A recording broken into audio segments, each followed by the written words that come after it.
After exploring Tokyo and Kyoto, our final stop on our Japan's golden route was Osaka. Osaka is an interesting mix of flashing neon lights and historic beauty. And since we were there for 2 weeks, we got to dive in deep into the history, the nature, the food, and the theme parks.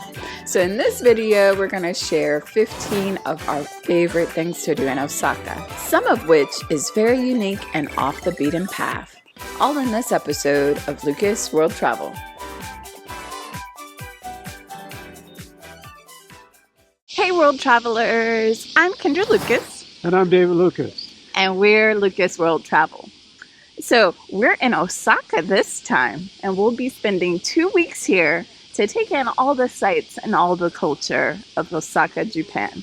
We're gonna start our time in Osaka at one of the most historical sites in the city, Osaka Castle.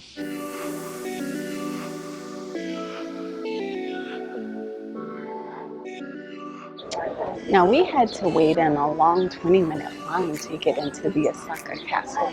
So you may want to consider getting the Osaka Amazing Pass, because if you had that, pass holders just went straight on through without waiting in the long line. Plus, the pass includes over 40 Osaka attractions. But now we're waiting to take the elevator up to the 5th floor of the castle.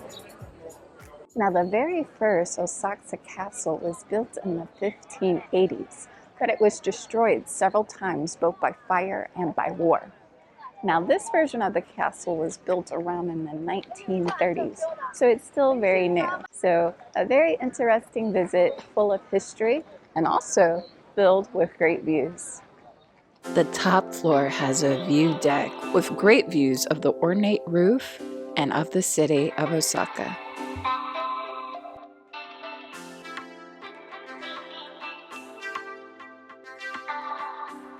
Tickets are currently about 600 yen per person, and it's definitely worth it.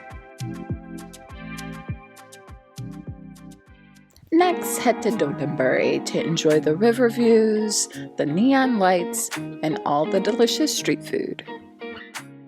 Now, we started our Dotonbori adventure with a river cruise, which is a nice, relaxing way to see all the sights along the riverfront.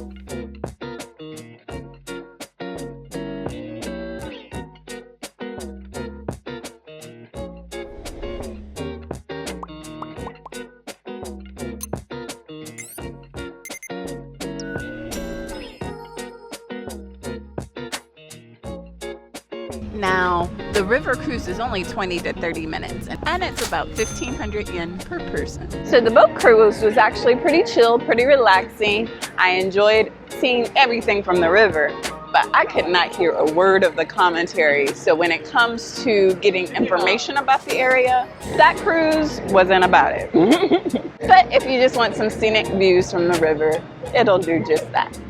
But if you're looking for a different vibe, there's several cruise companies along the river. They seem to be having a lot more fun on these yellow boats, though. They look hype down there. But to get the best photos, it's best to do the Dotonbori River Walk, because the best river views come from all the bridges.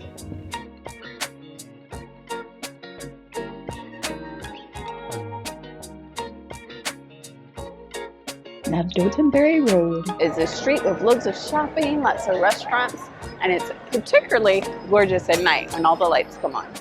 It's also where we've seen the biggest crowds in all of Japan. Like, we've never even seen this many people in Tokyo at one spot.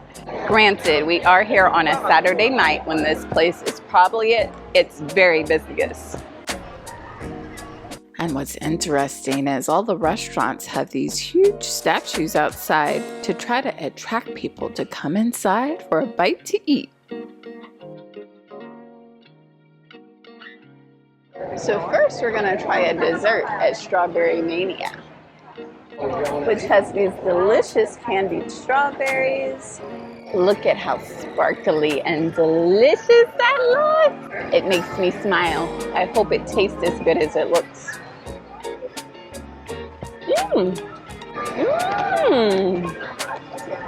It tastes better than it looks. It was like a flavor explosion.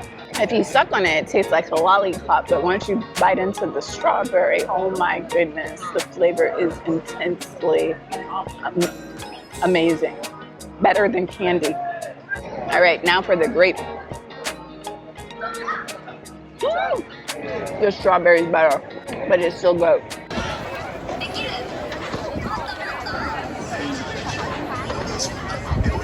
So now we're gonna walk down another main shopping street, Ebisu, Bashi, Suji.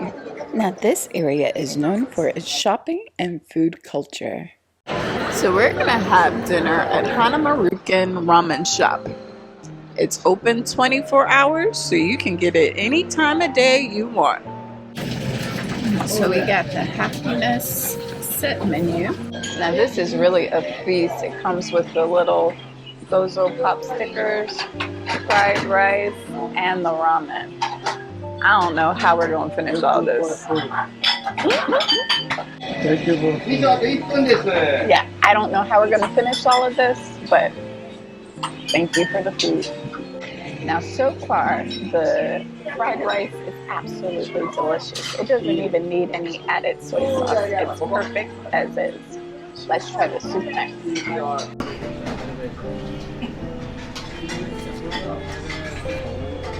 So good. And David and I had a feast here for just 3,500 yen. The next day, we went to discover the tallest building in Osaka.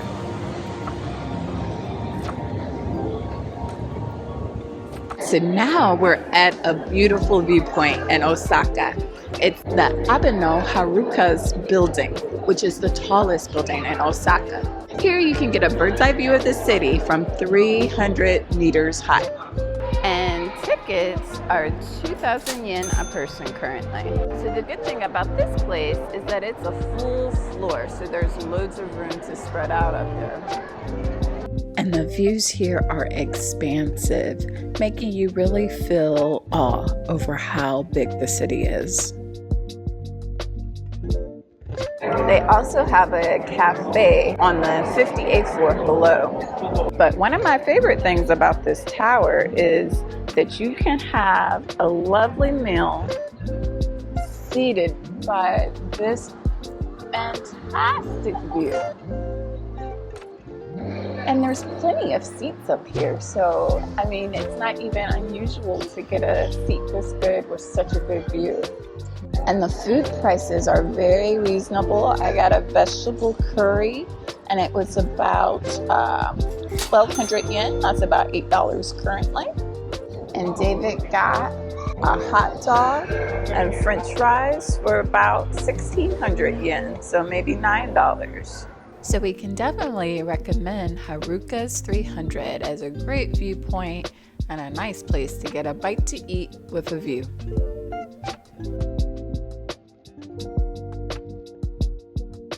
Now you might have heard about the TeamLab's art exhibits in Tokyo and how gorgeous they are. But you may not know Osaka has one as well. And this one is an outdoor botanical garden exhibit. So we're going to check it out and see if it's as gorgeous as the indoor ones in Tokyo are.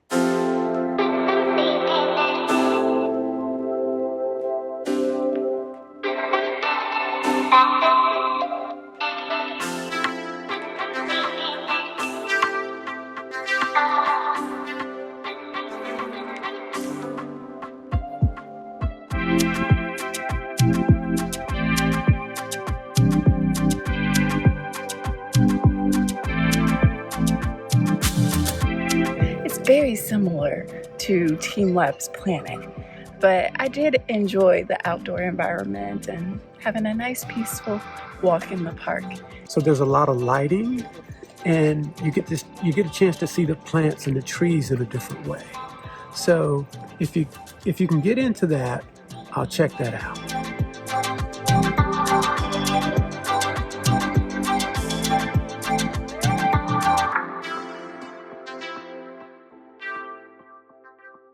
So the next thing you can do in Osaka is check out Super Nintendo World at Universal Studios.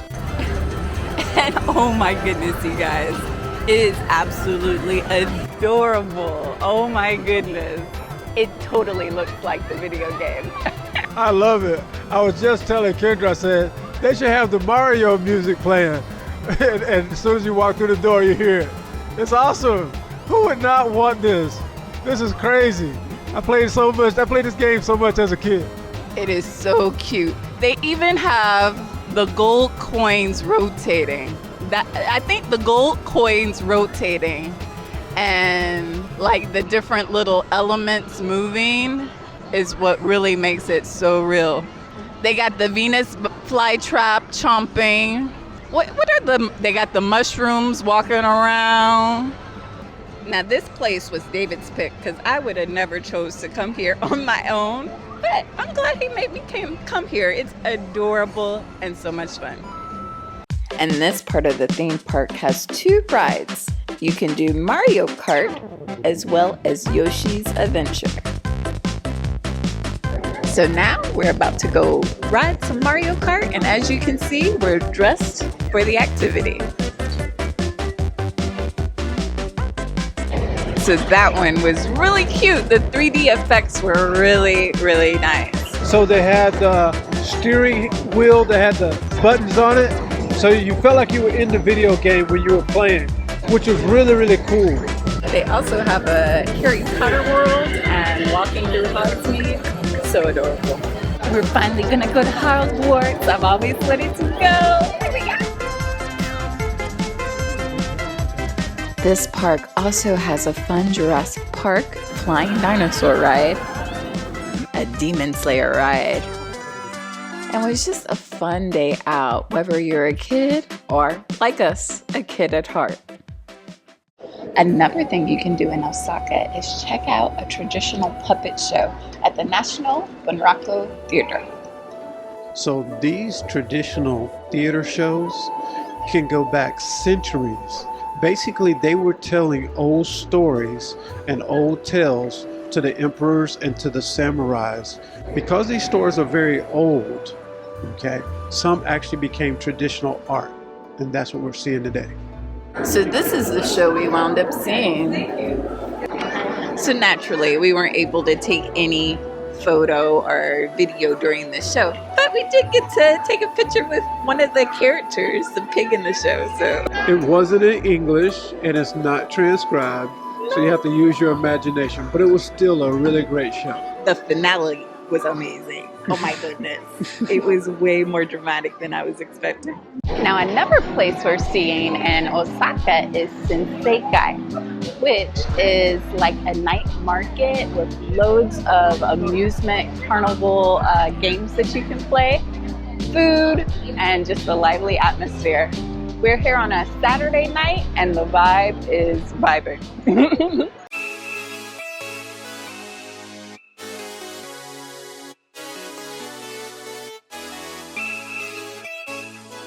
And in addition to the carnival street, there's a market street as well.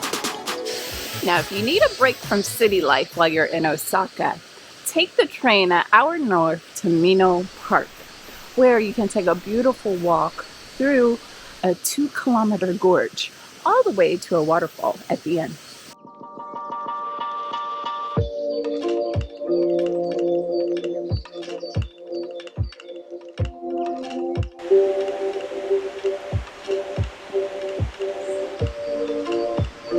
Now the trail is paved, so you don't need to wear any special shoes or equipment, but it's absolutely lovely to walk with the sound of the river in your ear.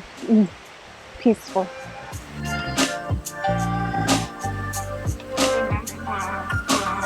Now for us, it took us about 50 minutes, I say, to get up here, but we stopped plenty for photos. And the view at the end is worth it. Absolutely stunning.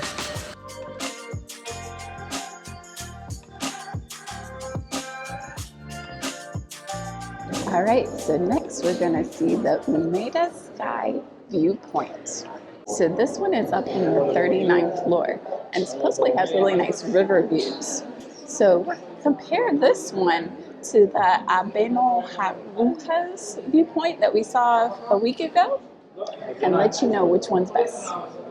Already the Harukas one is better because we didn't have to wait in line there. Sunset time is very popular at Umeda Sky, so do expect long lines and crowds during this time of day. But it's worth it for the great sunset views and the night sky views as well. And the sunset colors are beautiful already. And it's actually a nice environment up here. Oh, and this is so pretty with sunset. Oh, I see why people like to come here sunset time. They also have an upper level called the Skywalk. And this outdoor observation deck gives you unobstructed 360 views of the city.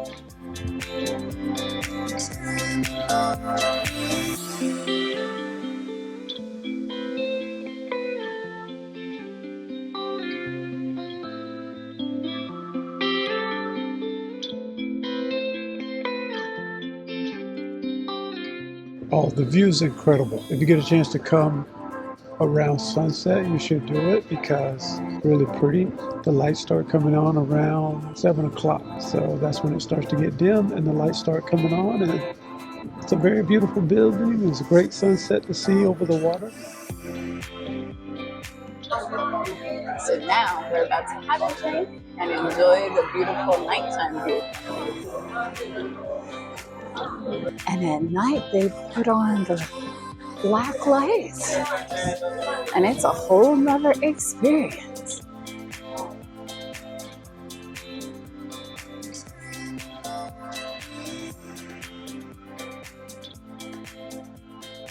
So is Umeda or Harukas the better viewpoint? I honestly can't pick because they're both cool in so many different ways. This one is only 140 meters tall, so it's not even half the height of Harukas, which is 300 meters tall.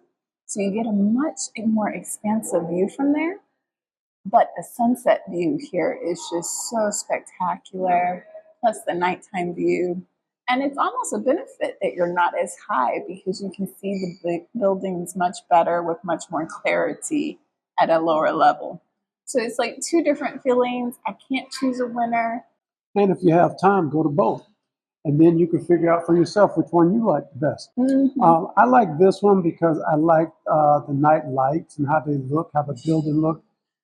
This is a very unique building structure, and how they built it is very specific. So if you like engineering or architecture and you want to see how these buildings were made, but the viewpoint is 360, which I also love. You get to see everything, and your view is not obstructed. So you get to see everything and really take the whole thing in. I think it's really cool.